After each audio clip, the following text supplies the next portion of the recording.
পবিত্রতা ছাড়া নামাজ কবুল হয় না। এটা আপনিও জানেন, আমিও জানি। কেউ যদি অজু না করে নামাজ পড়ে, নামাজ হবে না, সারাদিন পড়লেও হবে না। একটা ব্যক্তি গোসল ফরজ কিন্তু নামাজ পড়তেছে, হবে না। একটা ব্যক্তি অজু করা দরকার ছিল, অজু করে নাই, নামাজ পড়ছে, তার সালাত কবুল হওয়ার সুযোগ নাই। ওয়ালা সাদাকাতুন মিন গুলুলিন, আর যেই কাজটা, যেই সদকাটা, যেই খাওয়াটা অপবিত্র হয়, অপবিত্র বলতে হারাম উপার্জন হয়, এটা দ্বারা ইবাদত কবুল হবে না। এই জন্য আমি আপনাদের কাছে উদারত আহ্বান জানাবো, এখন আমরা যেই সময়ে চলে এসেছি, এটা হারাম মিশ্রণটা স্বাভাবিক। একেবারে নিট অ্যান্ড ক্লিন থাকা অস্বাভাবিক। 100% নিট অ্যান্ড ক্লিন থাকা অস্বাভাবিক। সেই জন্য ওখান থেকে আপনি যদি মনে করেন এইটা আমার নিট অ্যান্ড ক্লিন উপার্জন, এইটা আপনি সাহারি এবং ইফতারের জন্য প্রস্তুতি গ্রহণ করেন। এটা আমার উদারত আহ্বান, ইফতার এবং সাহারির খাবারটা যেন ওই নিট অ্যান্ড ক্লিন আপনার হালাল উপার্জন থেকে এটা হয়ে থাকে। আল্লাহ তাআলা কবুল করেন, বলেন আমিন। এই প্রস্তুতিগুলো ইনশাআল্লাহ আপনারা নেবেন। আর আমাদের এই মসজিদে বিভিন্ন সময়, বিশেষ করে মুরব্বীরা এতিকাফের ব্যাপারেও উদ্বুদ্ধ হন, নামাজের ব্যাপারে উদ্বুদ্ধ হন, তারাবির ব্যাপারে উদ্বুদ্ধ হন। এই বিষয়গুলা অতীতের তুলনায় আরও যেন আমরা জাঁকজমকপূর্ণভাবে করতে পারি। এবং যারা বৃদ্ধ আছে, যারা নামাজ পড়ে না, তাদেরকে সংশোধন করা প্রয়োজন। যে যুবক নামাজ পড়ে না, তাকে মসজিদে আসা প্রয়োজন। সুতরাং এগুলা আমরা নিজেদের উদ্যোগেই পরস্পরে যোগাযোগ করে আমরা তাদেরকে সংশোধনের চেষ্টা করব। আর দীর্ঘ 1 বছর এমন কোনো পাপ নেই আপনি অথবা আমি করি নাই। সুতরাং এখান থেকে আমরা শুধরাবো, নিজেকে তাওবা গ্রহণ করে স্বচ্ছ হয়ে রমজানের ইবাদতের মাধ্যমে আমাদের নিজেদের পাপের বোঝাকে ধুয়ে মুছে আমরা নেকের বোঝাকে আরো ভারী করব। আল্লাহ আমাদের তৌফিক দান করুক, বলেন আমিন। আল্লাহ রাব্বুল আলামিন আমাদেরকে উম্মতে মুহাম্মাদি সাল্লাল্লাহু আলাইহি ওয়াসাল্লামকে সমস্ত উম্মতদের থেকে শ্রেষ্ঠত্বের মর্যাদা দান করেছেন। তো শ্রেষ্ঠত্বের মর্যাদার ব্যাপারে আল্লাহ তাআলা পবিত্র কোরআনে নিজেই বলছেন, কুনতুম খায়রা উম্মাতিন, তোমরা হলা উম্মতদের মধ্যে সর্বশ্রেষ্ঠ। উখরিজাত লিন্নাস, মানুষদের মধ্যে থেকে তোমাদেরকে বের করে নিয়ে আসা হয়েছে। মানে সমস্ত মানুষদের থেকে উম্মতি মুহাম্মদীদেরকে শ্রেষ্ঠত্ব আল্লাহ তাআলা দান করেছেন। এই দিক দিয়ে আমি আপনি অনেক ভাগ্যবান। আল্লাহর হাবিব সাল্লাল্লাহু আলাইহি ওয়াসাল্লাম এই জন্য ঘোষণা দিয়েছেন, উম্মতি হাজিহি উম্মাতান মারহুমাতান, আমার উম্মতরা সব সময় দয়া প্রাপ্ত। সুবহানাল্লাহ, আমরা নাকি সব সময় এমনি দয়া প্রাপ্ত, মারহুমান, রহম আমাদের উপর আল্লাহ তাআলা এমনি ঢেলে দিয়েছেন। কেন এই কথাগুলা বলেছেন, কথাগুলার প্রাসঙ্গিক আলোচনা ক্রমেই আসবে। তো আমরা এইভাবে আল্লাহর পক্ষ থেকে বিভিন্ন কারণে দয়াপ্রাপ্ত। আল্লাহ রাব্বুল আলামিনের হাবিব বলছেন, নাহনুল আখিরুন আস-সাবিকুন, আমরা পৃথিবীতে আগমন করেছি সবার শেষে। সমস্ত নবীদের উম্মত সবার শেষে আমরা আগমন করেছি। আস-সাবিকুনা, অথচ জান্নাতে আমরা সবার আগে চলে যাব। সুবহানাল্লাহ। আল্লাহর হাবিব সাল্লাল্লাহু আলাইহি ওয়াসাল্লাম সহিহ বুখারীর বর্ণনা করেছে। যদিও উম্মতে মুহাম্মাদি সবার পরে এসেছে দুনিয়ায়, বয়স কম পেয়েছে, সময় কম পেয়েছে, কিন্তু জান্নাতে যাওয়ার ক্ষেত্রে অগ্রণী ভূমিকা পালন করবে। তাছাড়া আল্লাহর হাবিব সাল্লাল্লাহু আলাইহি ওয়াসাল্লাম নিজেকে নিজে আশাবাদ করছেন কি, আরজু, আমি আশা করছি, কামনা করছি, আন আকুনা নিসফা আহলিল জান্নাহ, গোটা জান্নাতে অর্ধেকটাই আমার উম্মত দখল করে নিবে। সুবহানাল্লাহ, অর্ধেক আমার উম্মতই দখল করে নিবে, আর বাকি 1 লক্ষ বা 2,24,000 নবী, তাদের উম্মতরা, অনুসারীরা, বাকি অর্ধেকটাই আমার উম্মতেরা দখল। সহিহ বুখারীর বর্ণনা। সুতরাং এই সব আলোচনায় বোঝা গেল আল্লাহর হাবিবের উম্মত হতে পেরে আল্লাহ রাব্বুল আলামিন আমাদের এই সময় প্রেরণ করে আল্লাহ তাআলা আমাদের উপর রহম করেছেন, করুণা করেছেন। এই জন্য তিনি আমাদেরকে 5টি গুরুত্বপূর্ণ জিনিস প্রদান করেছেন, যেগুলোকে সৈয়দ বলা হয়। সৈয়দ মানে সেরা, নেতা, লিডার। আমরা নাকি লিডার। কোন কোন কারণে লিডার আল্লাহর হাবিব নিজেই বর্ণনা করছেন। এক নম্বর সৈয়দুল আম্বিয়া, আমরা পেয়েছি যত সমস্ত নবী আছে তার মধ্যে সেরা নবী, সুবহানাল্লাহ। আমরা এদিক দিয়ে নেতার অনুসারী। দুই সৈয়দুল কুতুব, আল্লাহ তাআলা 104খানা কিতাব জমিনে দিয়েছেন, এর মধ্যে সবচেয়ে শ্রেষ্ঠ কিতাব হলো কোরআন মাজিদ, এটা আমরা তেলাওয়াত করি, আমরা পেয়েছি। তিন নম্বর সৈয়দুস শুহুদে, আমরা সৈয়দুস শুহুরে এমন একটা মাস পেয়েছি যেই মাসটা সমস্ত নবী এবং মাসের চেয়ে উত্তম। সমস্ত নবীদের যত ইবাদতের মাস ছিল তার চেয়ে আমাদের এই রমজান মাস উত্তম, সৈয়দুস শুহুর বলা হয়। চার নম্বর সৈয়দুল লায়ালি, আমরা এমন একটা রাত পেয়েছি যেই রাতটা 83 বৎসর একটানা ইবাদতের চেয়ে ওই রাতটা মর্যাদাবান, সুবহানাল্লাহ, লাইলাতুল কদর। পাঁচ নম্বর সৈয়দুল আইয়াম, আমরা 3টা দিন পেয়েছি, এক হলো জুমার দিন সপ্তাহে, আর একটা হলো 2টা ঈদের দিন। এইগুলা সৈয়দুল আইয়াম, দিনের মধ্যে শ্রেষ্ঠ। এই 5টা সৈয়দ আমরা পেয়েছি, যেটা অতীতে সব নবীদের আমলে সবগুলো এট এ টাইম ছিল না। আমরা বলি আলহামদুলিল্লাহ।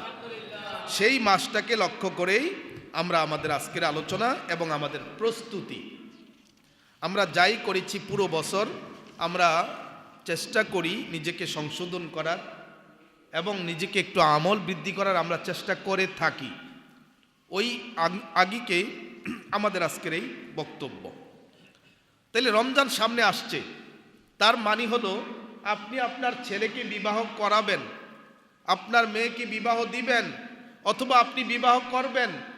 এজন্য আগ থেকে যেভাবে প্রিপারেশন প্রয়োজন হয়, তেমনিভাবে যে কোনো কাজের প্রিপারেশন যেভাবে হয়, রমজানেরও প্রিপারেশন বিভিন্ন সেক্টরে আছে। এক নাম্বার, এই মোবারকময় মাসকে কেন্দ্র করে আল্লাহ রাব্বুল আলামিনের অথবা আসমানবাসীর প্রস্তুতিটা কি, এটা প্রথমে আমরা জানব। এক নাম্বার, আসমানবাসীর প্রস্তুতির ব্যাপারে আল্লাহর হাবিব বর্ণনা করছেন সহিহ বুখারী, ইজা জাআ রমাদানু ফুতিহাত আবওয়াবুল জান্নাহ, যখন রমজান আগমন করবে আল্লাহ তাআলা জান্নাতের দরজাগুলো খুলে দিবেন। এটা আকাশে এই প্রস্তুতি চলমান হয়ে যাবে, এটা আল্লাহর পক্ষ থেকে শুরু। রমজানের প্রস্তুতি কি? জান্নাত খোলা। দুই নাম্বার, ইজা কানা রমাদানু ফুতিহাত আবওয়াবুর রহমা, রহমতের দরজা খুলে যাবে, সুবহানাল্লাহ। দুই। তিন নাম্বার, অগুল্লিকাত আবওয়াবুন নার, অগুল্লিকাত আবওয়াবুল জাহান্নাম, জাহান্নামের দরজাগুলোকে আল্লাহ তাআলা বন্ধ করে দিবেন। ফালাম ইফতাহ মিনহা বাবুন, আর একটা দরজাও রমজানে খোলা হবে না। জান্নাতের দরজা খুলে দেওয়া হবে, একটাও বন্ধ করা হবে না। জাহান্নামের দরজা খুলে দেওয়া বন্ধ করে দেওয়া হবে, রমজানে আর খোলা হবে না। চার নাম্বার, ওয়াসুলসিলাতিশ শায়াতিন, আল্লাহ হাবিব বলছেন শয়তানকে শৃঙ্খলবদ্ধ করে দেওয়া হবে। এটা আল্লাহ পাকের প্রস্তুতি। রমজান আগমন করছে, আল্লাহ পাকের প্রস্তুতির কথা আপনাদেরকে শোনাচ্ছি। পাঁচ নাম্বার, দুষ্ট প্রকৃতির জিন যারা আছে তাদের ব্যাপারে আল্লাহর হাবিব সহিহ বুখারীতে বলছেন, ইজা কানা আউয়ালু লাইলাতিন মিন শাহরিন, যখন রমজান মাসের প্রথম রজনী চলে আসে, আগমন করে, সুফিদাতিশ শায়াতিন, শয়তানকে শৃঙ্খলবদ্ধ করা হয়। ও মারদাতুল জিন, আর দুষ্ট প্রকৃতির জিন যেগুলো, জিন কিন্তু সবাই খারাপ নয়, অনেক জিন আছে যারা ভালো, অনেক ভালো, এবং আল্লাহর রাসূল সাল্লাল্লাহু আলাইহি ওয়াসাল্লামের সাহাবীও ছিলেন, এখনো বেঁচে আছেন। কেমনি বললাম, আমরা যখন সম্ভবত কামেলে ক্লাস করি, আমাদের একজন টিচার বলছিলেন যে ওনার টিচার সম্ভবত লাকসাম গাজীপুর আলিয়া মাদ্রাসার প্রিন্সিপাল মাওলানা বদিউল আলম, বিখ্যাত একজন আলেম ছিলেন, উনি রিটায়ার্ড প্রাপ্ত। উনি বলছেন, আমি একদিন রাত্রে মাগরিব এবং আওয়াবিন পড়ার পরে রাস্তা দিয়ে যাচ্ছি, হঠাৎ করে বড় একটা সাপ একেবারে বরাবর আমার সামনে পড়ে আছে। আমি চিন্তা করলাম এই সময় তো এইভাবে সাপ পড়ে থাকার কথা নয়, হয়তো ভিন্ন কিছু হতে পারে। আমি জোরে আওয়াজ করলাম, বললাম, তুমি যদি সাপ ব্যতীত অন্য কোনো প্রাণী, অন্য কোনো জাতি হয়ে থাকো, সরে যাও। সে সরছে না। সে এখানে আছে। তো আমি কি করলাম, পাশ থেকে একটা ডাল এনে একে খুব বেশি আঘাত করলাম, আমি তাকে মেরে ফেললাম। মেরে ফেলার পরে বেশ অনেক পরে আমাকে উঠিয়ে নিয়ে যাওয়া হলো, এমন জায়গায় নিয়ে বসানো হলো চতুর্দিকে জিন প্রজাতির মানুষ, সবাই জিন জাতি। আমাকে একটা আসন দেওয়া হলো সিংহাসনের মতো। আমাকে বলা হলো যে আপনি আমাদের একজন জাতি ভাইকে মেরে ফেলেছেন। তো তিনি বলেন, আমি সাহস করে বলতে লাগলাম যে আমি তো তাকে বলেছি তুমি যে অন্য জাতি হয়ে থাকো সরে যাও, আর দুষ্ট প্রকৃতির প্রাণী হলে মারার বৈধতা আল্লাহ রসুল দিয়েছেন। এই কথা বলার পরে পাশ থেকে একজন জিন বলছে, হ্যাঁ ওই বৈঠকে আমি আল্লাহ রসুলের দরবারে ছিলাম। তার মানে সাহাবী এখনো বেঁচে আছে, জিন সাহাবী। তাহলে জিন কিন্তু সবাই দুষ্ট নয়, জিন প্রকৃতির দুষ্ট প্রকৃতির জিনকে আল্লাহ তাআলা শৃঙ্খলবদ্ধ করে দিবেন। সুফিদাতিশ শায়াতিন ওয়াল মারদাতিল জিন, জিন প্রকৃতি যারা দুষ্ট আছে তাদেরকে আল্লাহ তাআলা বন্দী করে দিবেন। 6 নম্বর আল্লাহর প্রস্তুতি কি? সুনানে তিরমিজি, ইউনাদি মুনাদিন, একজন আহ্বায়ক তিনি বলতে থাকবেন ফেরেশতার পক্ষ থেকে, ফেরেশতার মধ্য থেকে, ইয়া বাগিয়াল খাইর, ও যারা ভালো কাজ করতে চাও, আকবিল, আগাই আসো, অ্যাডভান্স হও। ইয়া বাগিয়াশ শার, ও অশ্লীল খারাপ কাজ যারা করতে চাও, আকসির, পিছনে যাও, ফেরত যাও, দূর হয়ে যাও। এটা ঘোষণা শুরু হয়ে যাবে রমজানের আসা মাত্রই। ইয়া বাগিয়াল খাইর, যারা ভালো করতে চাও, আকবিল, আগে আসো। ইয়া বাগিয়াশ শার, যারা অশ্লীল খারাপ কাজ করতে চাও, আকসির, দূর হয়ে যাও, পিছনে হটে যাও। ওয়ালিল্লাহি তাকা মিনান নার, আল্লাহর পক্ষ থেকে তোমাদের জন্য জাহান্নাম থেকে মুক্তির ফয়সালা হচ্ছে। ওয়াজালিকা কুল্লু লাইলাতিন, এটা প্রতিটা রাত্রে আল্লাহ পাকের ঘোষণা। সুবহানাল্লাহ। এই হলো আল্লাহর প্রস্তুতি রমজান আগমনের। এখন আল্লাহ যদি এইভাবে প্রস্তুতি নিতে থাকেন, আমার আপনার কিভাবে প্রস্তুতি নেওয়া প্রয়োজন? 2 নম্বর, 1 নম্বর অপশন শেষ। দ্বিতীয় অপশন, আল্লাহর হাবিব কিভাবে প্রস্তুতি নিতেন তার আলোচনা।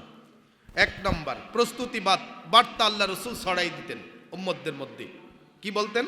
আতাকুম রমাদান, ও সাহাবীরা রমজান আগমন করছে। শাহরুন মুবারাকুন, এইটা একটা বরকতময় মাস। ফরিদাল্লাহু আযজা ওয়া জাল্লা, আল্লাহ রাব্বুল আলামিন দিনে রোজা রাখা তোমাদের জন্য ফরজ করেছেন। তুফতাহু ফিহি আবওয়াবুস সামা, আকাশের দরজাগুলা খুলে দেওয়া হয়। ও তুগলাকু ফিহি আবওয়াবুল জাহিম, জাহান্নামের দরজাগুলা বন্ধ করে দেওয়া হয়। ও তুগাল্লু ফিহি মারদাতুশ শায়াতিন, শৃঙ্খলবদ্ধ করা হয় শয়তানকে। লিল্লাহি ফিহি, আল্লাহর জন্য ওই মাসের মধ্যে, লাইলাতুন, এমন একটা রাত্রি, খায়রুম মিন আলফি শাহর, যেটা সহস্র মাস থেকে উত্তম। মান হুরিমা, এটা আল্লাহ পাক হাবিবের ঘোষণা রমজান আগমন করলে। মান হুরিমা, যে ব্যক্তি বঞ্চিত হলো, যাকে বঞ্চিত করা হলো, খায়রাহা ফাকাদ হুরিমা, সে সমস্ত রকমের কল্যাণ থেকে বঞ্চিত হয়ে গেল। ওই লাইলাতুল কদর থেকে যে বঞ্চিত হলো, সে সমস্ত কল্যাণ থেকে বঞ্চিত হলো। এটা আল্লাহ রাসূল সাল্লাল্লাহু আলাইহি ওয়াসাল্লাম এভাবে তিনি ঘোষণা দিয়ে থাকেন। নির্বাচন এসেছে, মাইকিং হয়েছে, অ্যালাউন্স হয়েছে, যে কোনো পার্টি হোক তার পক্ষ থেকে যা বলার তাই বলেছেন আল্লাহ রসুল রমজানের জন্য। সেই নির্বাচনের মতো আমাদেরকে এভাবে আমরা এখান থেকেই আল্লাহ রসুল বার্তা দিচ্ছেন, প্রস্তুতি বাচ্চা, এমন এমন হবে, এমনটা হচ্ছে, সুতরাং তোমরা প্রস্তুতি গ্রহণ করো। আমাদেরকে প্রস্তুতি হতে আল্লাহ রসুল উদ্বুদ্ধ করছেন। সুনানে নাসাইর বর্ণনা। এই জন্য সাহাবীদেরকে আল্লাহ রসুল সাল্লাল্লাহু আলাইহি ওয়াসাল্লাম ভাষণ দিতেন রমজানের পূর্বে, জ্বালাময়ী ভাষণ। এই ভাষণে তিনি তাদেরকে বলতেন, ইয়া আইয়ুহান নাস, ও মানুষেরা, কাদ আযাল্লাকুম শাহরুন আযীম, তোমাদের সামনে একটা মাস আসছে যে মাসটা আযীম, মর্যাদাবান। শাহরুন মুবারাকুন, বরকতময় মাস। ফিহি লাইলাতুন খায়রুম মিন আলফি শাহর, এর মধ্যে আছে এমন একটা রাত্রি যা সহস্র মাস থেকে উত্তম। জাআলাল্লাহু সিয়ামাকুম ফারিদা, তোমাদের জন্য আল্লাহ রাব্বুল আলামিন রোজাকে ফরজ করে দিয়েছেন। ও কিয়ামা লাইলাতিন তাতাওয়ান, আর রাত্রিতে তারাবি পড়াকে তোমাদেরকে নফল করে দিয়েছেন। মান তাকাররাবা ফীহি বিখাসলাতিন মিনাল খায়র, যে ব্যক্তি কল্যাণ কাজে এগিয়ে আসবে, কানা কামান আদ্দা ফারিদাতান ফি আসিয়া, সে একটা নফল ইবাদত করলে রমজানে অন্য মাসে আল্লাহ তাআলা ফরজের একটা মূল্য দান করবেন। সুবহানাল্লাহ। তাহলে রমজানে যে কোনো একটা নফল কাজ অন্য সময়ে ফরজের সমতুল্য, ফি মাসাওয়া। ওমান আদ্দা ফারিদাতান, আর যে ব্যক্তি রমজানের মধ্যে একটা ফরজ ইবাদত পালন করে, ফি কানা কামান আদ্দা সাবঈনা ফারিদাতান, 70টা পরিমাণ ফরজের সওয়াব দিয়ে দিবেন। সুবহানাল্লাহ ওয়া বিহামদিহি সুবহানাল্লাহিল আযীম। সুতরাং এগুলা হলো কার ঘোষণা? আল্লাহর হাবিব সাল্লাল্লাহু আলাইহি ওয়াসাল্লাম মুহাম্মদদেরকে ঘোষণা দেন। ঠিক আমি আপনি যেমনি ভাবে মানুষকে বিভিন্ন কাজে উদ্বুদ্ধ করি, আল্লাহ রসুলকে রমজানে এইভাবে আমাদেরকে, সাহাবীদেরকে, উম্মতদেরকে উদ্বুদ্ধ করতেন। এই জন্য রমজান সুস্বাগতম হিসেবে আল্লাহ রসুল সাল্লাল্লাহু আলাইহি ওয়াসাল্লাম মানুষদেরকে এইভাবে বলতেন, আহলান সাহলান মাহি রমাদান। এইভাবে আমরাও উদ্বুদ্ধ করব নিজেকে, নিজে, পরিবার এবং প্রতিবেশীকে এইভাবে বলবো। 1 নম্বর। 2 নম্বর কাজ, আল্লাহ রসুল সাল্লাল্লাহু আলাইহি ওয়াসাল্লাম সুনানে তিরমিজিতে বলছেন, আহসু হিলালা শাবানা লিরমাদান, শাবানের শেষের দিকের মাসগুলোর দিনগুলো তোমরা গণনা করতে থাকো। আজকে কত? 21, আজকে কত? 22, 29, এভাবে করে গণনা করতে থাকো, যাতে করে রমজানটা গণনা করতে পেতে সহজ হয়ে যায়। এটা গণনার প্রস্তুতি, চাঁদ হিসাব রাখার নির্দেশ আল্লাহ রসুল দিয়েছেন। 3 নাম্বার, যারা রোজা রাখেন বেশি, তাদের উদ্দেশ্যে আল্লাহ রসুলের বর্ণনা, সহিহ মুসলিমের বর্ণনা, লা তাকাদ্দামু রমাদানা বিসাউমিন আও সাওমাইনে, রোজার আগে 1 দিন অথবা 2 দিন তোমরা রোজা রাখিও না। রোজার পূর্বে 1 দিন অথবা 2 দিন তোমরা সিয়াম পালন করিও না। এতে কেন? এর ব্যাখ্যায় ইমাম ইবনুর রজব রাহিমাহুল্লাহ তাআলা তিনি বলছেন যে যেহেতু এটা একটা শারীরিক ইবাদত, সেই জন্য রমজান যাতে শক্তি সংগ্রহ করে মানুষ রোজা রাখতে পারে, সেই জন্য 2-1 দিন আগে না খেয়ে শারীরিক শক্তি গ্রহণ করার জন্য আল্লাহ রসুল এভাবে বলেছেন। 4 নম্বর, আল্লাহ রসুলের ঘোষণা, মান খাফফাত আন মামলুকাতিন, আল্লাহ রসুল বলছেন, তোমরা যারা শ্রমিক দিয়ে কাজ করাও, তোমরা তাদের কাজকে হালকা করে দিবে রমজানের জন্য, কাজের শিডিউলকে কমিয়ে দেবে। কেন কমিয়ে দিতে হবে? আল্লাহ রসুল বলছেন, মান খাফফাত আন মামলুকাতিন, যারা অধীনস্থদের কাজকে সহজ করে দেয়, কমাইয়া দেয়, সময়কে কম দিয়ে দেয়, গফিরাল্লাহু লাহু, গফারাল্লাহু লাহু, আল্লাহ তাআলা ওই ব্যক্তির গুনাহ মাফ করবেনই, ওয়া আতাকাহু মিনান নার, এবং তাকে জাহান্নাম থেকে মুক্তি করে দিবেন। সুবহানাল্লাহ। সুতরাং এইটাও আল্লাহ রসুলের ঘোষণা দিয়েছেন, রমজান উপলক্ষে বিশেষ ছাড় শ্রমিকদের করলে আপনি মালিক হিসেবে পাবেন। এই জন্য আল্লাহ রসুলের ঘোষণা এই পর্যন্ত। 3 নম্বর অপশান, সাহাবী কেরাম যারা ছিলেন আজমাইন, তাদের প্রস্তুতি কেমন ছিল? এই ব্যাপারে সাহাবীরা বিভিন্ন সময় বিভিন্ন রকমের দোয়া পড়তেন। এখানে বর্ণনা এসেছে, কানা মুআল্লা ইবনে ফাসল, তাবেঈ মুআল্লা ইবনে ফাসল তিনি বর্ণনা করছেন, কানু, সাহাবীরা তারা দেখেছেন, তাবিরা বলছেন, সাহাবীরা তারা ইয়াদউনা, আল্লাহ তাআলার কাছে দোয়া করতেন, আল্লাহ রাব্বুল আলামিনের কাছে দোয়া করতেন, সানাতান সিত্তাতা আশুরিন, 6 মাস আগ থেকেই সাহাবীরা দোয়া করতেন আল্লাহর কাছে, আইয়াবা লুগাহুম রমাদানা, তাদেরকে যেন রমজান পর্যন্ত পৌঁছে দেওয়া। সুবহানাল্লাহ। মানে আগামী 6 মাস পরে রমজান, আল্লাহ তাআলা যেন এই রমজানটা আমারে কবুল করে, অন্তত পক্ষে এই রমজানটা আমি পাই, এভাবে সাহাবীরা দোয়া করতেন। এরপর আরেকজন বলেন, ইয়াহইয়া ইবনে আবি কাসিম, তিনি বলেন, আল্লাহুম্মা সাল্লিমনি ইলা রমাদান, ও আল্লাহ আমারে তুমি রমজান পর্যন্ত পৌঁছাইয়া দাও। এগুলো দোয়া করতেন সাহাবীরা, তাবেঈরা। সুতরাং আমাদের কতটুকু হওয়া দরকার, কিভাবে আমরা আগাবো, এই ব্যাপারে নিজেকেই নিজে প্রশ্ন করা প্রয়োজন। একটা হাদিস আমি আপনাদেরকে বর্ণনা করি, সুনান ইবনে মাজাহ।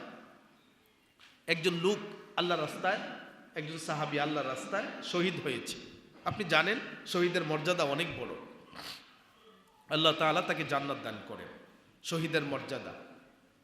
সে যুদ্ধ করে শহীদ হয়েছে, এবং একটা লোক ঠিক 1 বছর পরে স্বাভাবিক মৃত্যু হয়েছে। দুজনের মধ্যে আল্লাহ রসুল বললেন কিয়ামতের ময়দানে দুইজনের মধ্যে শহীদের তুলনায় পরবর্তী বছর যে স্বাভাবিক মৃত্যু হয়েছে সে আগে জান্নাতে যাবে। সুবহানাল্লাহ বলেন। সাহাবীরা অবাক হয়ে গেলেন, এটা কেন, এমন হলে কেন?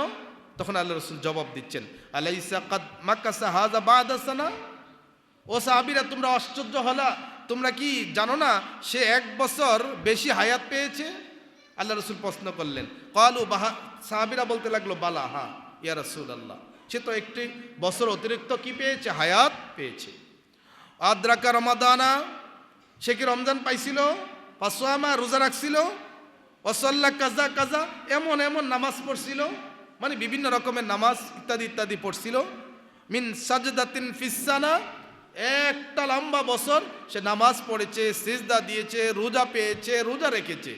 এমনটা কি হয়েছে? ক্বালু বালা, সাহাবীরা বলতে লাগলো, হ্যাঁ এটা ঠিক, সত্য কথা, সে রোজা পেয়েছে, নামাজ পেয়েছে, বিভিন্ন রকমের নামাজ পড়েছে। ক্বালা রাসূলুল্লাহি সাল্লাল্লাহু আলাইহি ওয়াসাল্লাম, আল্লাহ রাসূল জবাবে বললেন, ফামা বাইনাহুমা আবাদা মিম্মা বাইনাস সামাই ওয়াল আরদ।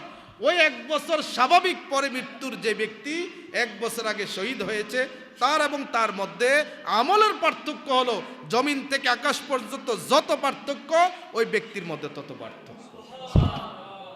এটা বলা মানে সে 1 বছর হায়াত পেয়েছে, আমল করেছে, রোজা রেখেছে, রমজান পেয়েছে, তার আমলগুলা লম্বা করতে পেরেছে। তার এবং শহীদের মধ্যে পার্থক্য জমিন এবং আকাশ যেমন পার্থক্য। কত বড় নেয়ামত! হায়াত লম্বা হওয়া মানে আপনি নেয়ামত মনে করবেন এই জন্য, নেক আমলের জন্য। আর কারো হায়াত লম্বা মানে গুনাহ বাড়তেই থাকে, ওইটা হলো বিপরীত। তার জন্য হায়াত কামনা করা মোটেও উচিত নয়, বরং যে নেক আমল করে তার জন্য লম্বা হায়াত কামনা করার ব্যাপারে এই হাদিসটাই প্রমাণিত। সুতরাং লম্বা হায়াত করা যায়। কি হায়াত? হায়াতে তাইয়্যিবা, পবিত্র হায়াত, এমন হায়াত যেই হায়াত দ্বারা নেক আমল করা যায়। এই হায়াত কামনা করার ব্যাপারে আল্লাহ রসুলের ব্যাপারে হাদিসে উদ্বুদ্ধ করা হয়েছে। সুতরাং আমরা যে আলোচনা, যে বিষয়গুলো কথা আসলো, এই বিষয়গুলো থেকে আল্লাহ রাব্বুল আলামিন রমজানের প্রস্তুতি নিচ্ছেন। সাহাবী রাসূলুল্লাহ সাল্লাম নিজে প্রস্তুতি নিতেন, সাহাবীদেরকে বিভিন্ন ভাবে তিনি উদ্বুদ্ধ করতেন, বিভিন্ন বক্তব্যের মাধ্যমে উদ্বুদ্ধ করতেন। সাহাবীরা এরপর রাসূলের পরে সাহাবীরা প্রস্তুতি নিতেন, দোয়া করতেন। তাবি যারা ছিলেন, নেককার যারা ছিলেন, তারাও এভাবে প্রস্তুতি নিতেন রমজানের জন্য। আলহামদুলিল্লাহ, আমরাও সামাজিকভাবে, মসজিদ ভিত্তিক বিভিন্নভাবে আমরাও নিজেদেরকে প্রস্তুত গ্রহণ করি। নামাজ পড়তে আসি, দিনে রোজা রাখি, হারাম কাজ যেটা করতাম এটা আর করি না। বেশি অনেকে যুবক মোবাইল দেখতো, কম দেখে বিভিন্ন রকম কাজে তারা ইনভলভ হয়ে থাকে। এটা অত্যন্ত প্রশংসনীয়। আমাদের বিশেষ করে বাংলাদেশের মানুষ এই ব্যাপারে রমজানে অনেক নমনীয় হয়ে থাকে।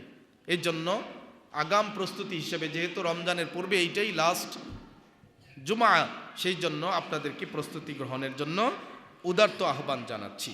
সর্বশেষ কথা, আল্লাহ তাআলা আল্লাহর হাবিব বলছেন, সে সুনানে নাসাই, জামে তিরমিজির মধ্যে হাদিসটা আছে। আল্লাহ রাসূল বলছেন, লা ইউকবালুস সালাতু বিগাইরি তুহুরিন ওয়ালা সাদাকাতুন মিন গুলুলিন। অপবিত্রতা ছাড়া নামাজ কবুল হয় না। এটা আপনিও জানেন, আমিও জানি। কেউ যদি অজু না করে নামাজ পড়ে, নামাজ হবে না, সারাদিন পড়লেও হবে না। একটা ব্যক্তি গোসল ফরজ কিন্তু নামাজ পড়তেছে, হবে না। একটা ব্যক্তি অজু করা দরকার ছিল, অজু করে নাই, নামাজ পড়ছে, তার সালাত কবুল হওয়ার সুযোগ নাই। ওয়ালা সাদাকাতুন মিন গুলুলিন। আর যেই কাজটা, যেই সদকাটা, যেই খাওয়াটা অপবিত্র হয়, অপবিত্র বলতে হারাম উপার্জন হয়, এটা দ্বারা ইবাদত কবুল হবে না। এই জন্য আমি আপনাদের কাছে উদারত আহ্বান জানাবো, এখন আমরা যেই সময়ে চলে এসেছি, এটা হারাম মিশ্রণটা স্বাভাবিক। একেবারে নিট অ্যান্ড ক্লিন থাকা অস্বাভাবিক। 100% নিট অ্যান্ড ক্লিন থাকা অস্বাভাবিক। সেই জন্য ওখান থেকে আপনি যদি মনে করেন এইটা আমার নিট অ্যান্ড ক্লিন উপার্জন, এইটা আপনি সাহারি এবং ইফতারের জন্য প্রস্তুতি গ্রহণ করেন। এটা আমার উদারত আহ্বান। ইফতার এবং সাহারির খাবারটা যেন ওই নিট অ্যান্ড ক্লিন আপনার হালাল উপার্জন থেকে এটা হয়ে থাকে। আল্লাহ তাআলা কবুল করেন, বলেন আমিন। এই প্রস্তুতিগুলো ইনশাআল্লাহ আপনারা নেবেন। আর আমাদের এই মসজিদে বিভিন্ন সময় বিশেষ করে মুরব্বীরা এতিকাফের ব্যাপারেও উদ্বুদ্ধ হন, নামাজের ব্যাপারে উদ্বুদ্ধ হন, তারাবির ব্যাপারে উদ্বুদ্ধ হন। এই বিষয়গুলা অতীতের তুলনায় আরও যেন আমরা জাঁকজমকপূর্ণভাবে করতে পারি। এবং যারা বৃদ্ধ আছে, যারা নামাজ পড়ে না, তাদেরকে সংশোধন করা প্রয়োজন। যে যুবক নামাজ পড়ে না, তাকে মসজিদে আসা প্রয়োজন। সুতরাং এগুলা আমরা নিজেদের উদ্যোগেই পরস্পরে যোগাযোগ করে আমরা তাদেরকে সংশোধনের চেষ্টা করব। আর দীর্ঘ 1 বছর এমন কোনো পাপ নেই আপনি অথবা আমি করি নাই। সুতরাং এখান থেকে আমরা শুধরাবো, নিজেকে তাওবা গ্রহণ করে স্বচ্ছ হয়ে রমজানের ইবাদতের মাধ্যমে আমাদের নিজেদের পাপের বোঝাকে ধুয়ে মুছে আমরা নেকের বোঝাকে আরো ভারী করব। আল্লাহ আমাদের তৌফিক দান করুক, বলেন আমিন।